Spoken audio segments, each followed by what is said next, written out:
Assalamualaikum warahmatullahi wabarakatuh. Waalaikumsalam warahmatullahi wabarakatuh. Selamat pagi anak-anak semua. Pagi, Bu. Bagaimana kabar kalian? Sehat? Sehat. Ada yang tidak masuk hari ini? Alasya masuk apa ya? Mbak Kampung. Nanti sekretaris bisa dicatat ya. Terus kirim dari saya. Oke, bertemu lagi dengan Ibu di mata pelajaran dasar-dasar manajemen perkantoran dan layanan bisnis. Nah, karena kemarin kita sudah mempelajari pengelolaan dokumen fisik atau dokumen manual. Nah, jadi kali ini tuh kita mempelajari pengelolaan dokumen digital nih. Nah, ada yang tahu nggak pengelolaan dokumen digital itu seperti apa? Tahu, Bu. Belum tahu, Bu. Belum belajar, Bu. Belum baca, Bu. Oke, nanti kita pelajari di Oke, di sini ada capaian pembelajaran dan tujuan pembelajaran. Nah, capaian pembelajaran kali ini tuh kalian sebagai peserta didik mampu menganalisis teori-teori tentang penanganan dokumen berbasis digital dan menerapkan pengelolaan dokumen berbasis digital. Nah, untuk tujuan pembelajarannya, kalian memahami pengertian pengelolaan digital, mengetahui dasar hukum pengelolaan dokumen digital, mengetahui keuntungan dokumen digital, mengetahui peralatan yang digunakan pada dokumen digital, mengetahui jenis-jenis media digital, mengetahui tahapan penanganan dokumen digital. Pengertian nih, ada yang bisa bantu Ibu untuk membacakan ini? Nanti ada poin plus. Awal. Ya, Bu. Menurut Kamus Besar Bahasa Indonesia, istilah digital yaitu berhubungan dengan angka-angka untuk sistem perhitungan tertentu. Sedangkan digitalisasi adalah proses pembagian atau pengamaian sistem digital. Jadi digital atau digitalisasi kaitannya dengan dokumen adalah penggunaan media dalam penyimpanan dokumen. Oke, makasih atas partisipasinya bantu Ibu. Nah, benar banget nih yang dikatakan awak. Dokumen digital itu transmisi dari dokumen fisik ke bentuk digital. Oke, boleh dijelaskan? Oke, pengelolaan dokumen digital itu ada dasar hukumnya nih. Nah, ini Instruksi Presiden Nomor 3 Tahun 2003 yang isinya tentang kebijakan strategi nasional pembangunan e-government. Pemerintah harus mampu memanfaatkan kemajuan teknologi informasi untuk menciptakan kemampuan mengelola, menyalurkan, dan mendistribusikan informasi dan pelayanan publik.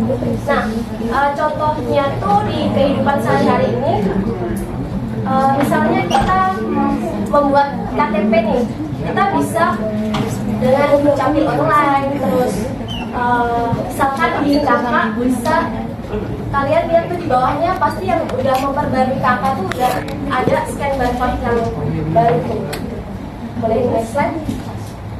Oke, kemudian di sini ada keuntungan dokumen digital. Nah, keuntungan yang pertama ini ada menghemat dana dan tempat karena tidak membutuhkan uang dalam bentuk fisik, sehingga meminimalisir penggunaan sarana dan prasarana serta menghemat SDM yang mengelola dokumen. Nah, ini tuh biasanya di perkantoran itu kan ada bilik kabinet.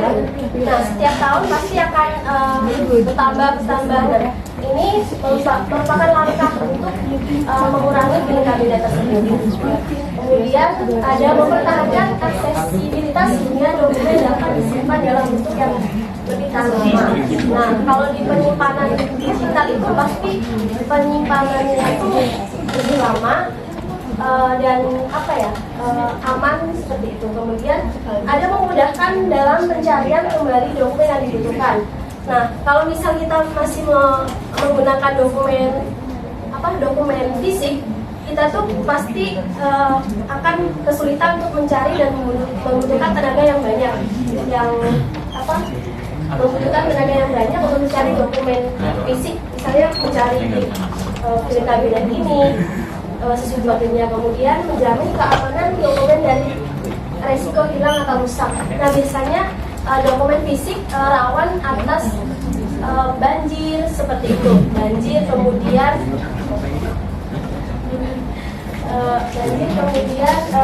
dimakan layak seperti itu.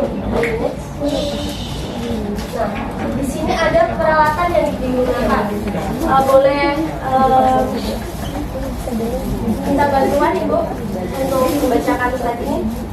Ya Bu, jangan semuanya Bu. Ya Bu. Jadi peralatan yang digunakan itu ada 3. Yang pertama perangkat komputer.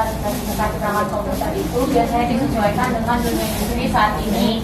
Maka minimal dengan itu Windows 8, 2 scanner. Scanner merupakan sebuah elektronik, tujuannya itu sebagai pengganti berkas untuk kemudian dikonversi dan disimpan dalam digital.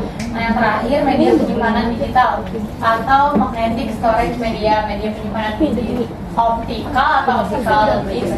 Yang terakhir media penyimpanan awan atau cloud storage. Oke, makasih Tania.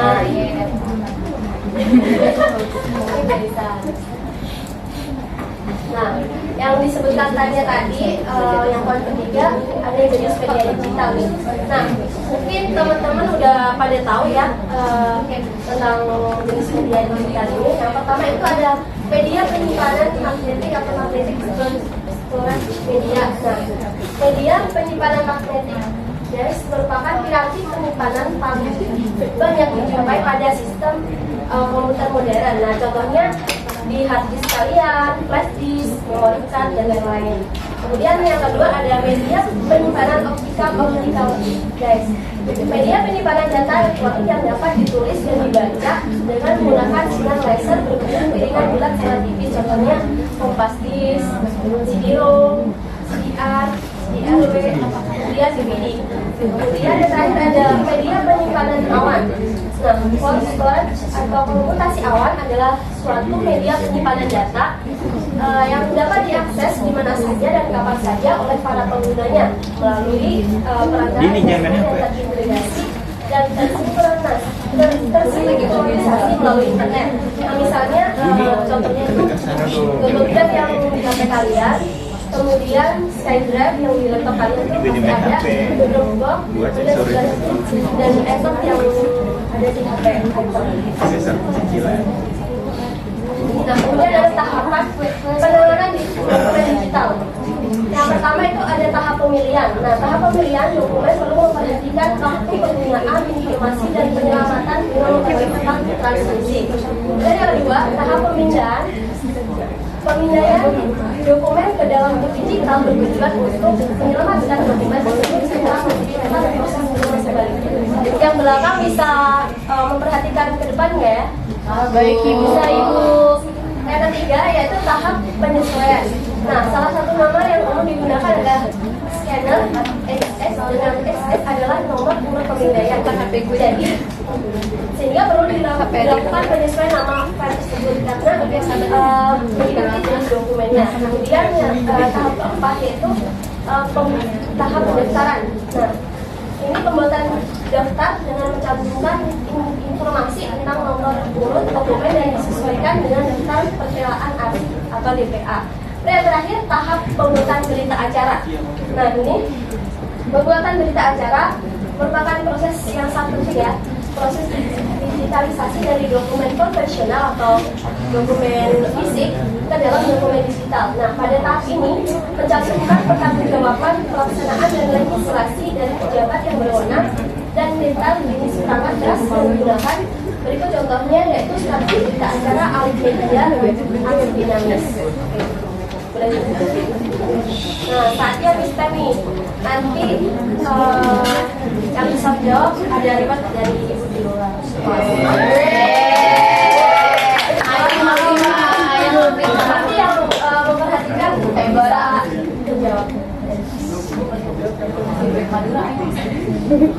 Nah, ini siapa yang bisa jawab? Bisa langsung tangan. Saya Laura. Jawabannya D. Membuat SDM pegawai menjadi pegawai. Boleh?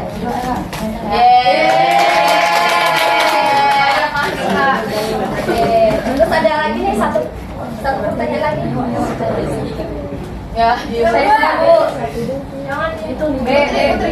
Ya. Jawabannya B, Bu. Masih B, Bu enak. Berayam.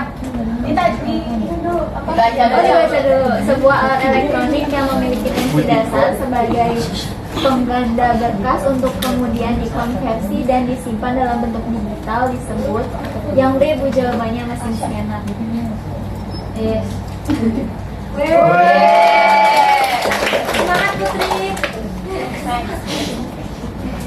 Oke, sekian materi yang Ibu sampaikan pada hari ini. Ada yang ditanyakan tidak? Jadi kesimpulan pada materi ini, pengelolaan dokumen digital belum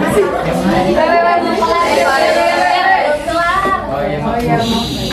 Nah, jadi kesimpulan materi pada pengelolaan dokumen digital ini yaitu proses transmisi dari dokumen fisik ke dokumen digitalisasi. Hari ini tidak ada tugas ya, mungkin. Yeay. Sampai minggu depan kalian mempelajari bab berikutnya. Iya, Bu. Ya. Wassalamualaikum warahmatullahi wabarakatuh.